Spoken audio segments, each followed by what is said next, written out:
Something inside me has always been there, but now it's awake. And I need help. So unexpected, you know, because I thought people will, you know, there's always something new. There's a new James Bond movie, there's a new Superman movie, there's this, that, the other. So I thought in a certain amount of time that we might be a fond memory, but we're not going to be current. So to have it come back is just a really unexpected surprise. Inside me is awake, and I need help. I don't know if proud is the right word, because without giving anything away, you saw in the trailer, he says it's time for the Jedi to end.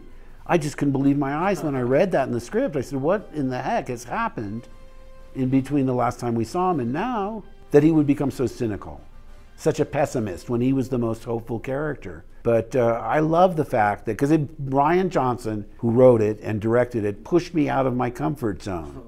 You know, it would have been very easy to be a sort of benign Obi-Wan character, yes.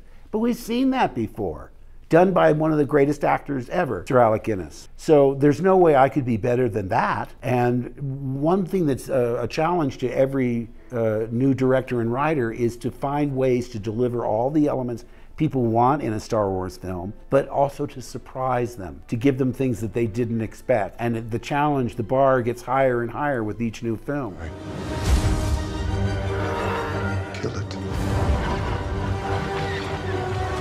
If you have to. That's the only way to become what you were meant to be.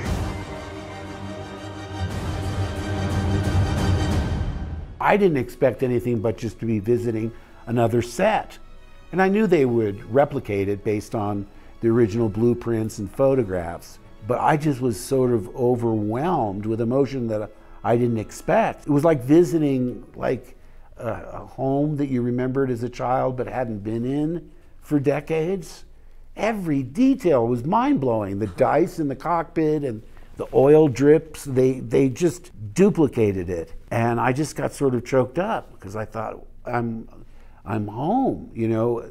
Everything's changed, but nothing's changed. So much fun that we had on that particular ship with Harrison, one of the greatest actors in history, and an 8-foot guy in a dog suit with headphones. I said, what's wrong with this picture? I said to Sir Alec, why would you want to be in a movie like this? Sir Alec said, well, I always wanted to play a wizard in a children's film. So, you know, he had his reasons, but these were the kind of movies I loved as a kid. I loved the original King Kong, all the Ray Harryhausen movies, Seventh Voyage of Sinbad. So this was a dream come true. I need someone to show me my place in all this. It's like saying, who's your favorite child? I mean, you love them all for different reasons. But I thought the most challenging, spiritual, surprising film in the series was Empire Strikes Back. And when people say, well, is The Last Jedi more like Star Wars, or is it like Phantom Menace? Is it like this, that, the other? I have to say, it's got its own identity. It's probably the most challenging film since Empire, but it's different from Empire. It's dark, it's surprising, it has all that you want, but much more than... I've seen this raw strength only once before. It didn't scare me enough then.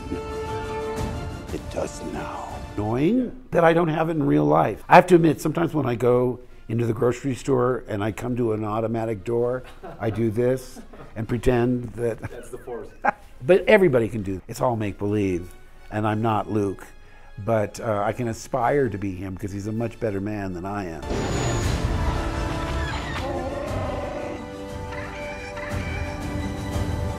Glass Onion, because it's got lots of clues and unexpected twists and turns. And I've been using it a lot on Twitter to try and indicate that this is not going to go the way you think. We are the spark that'll light the fire that'll burn the First Order down. I was raised to fight. For the first time, I had something to fight for.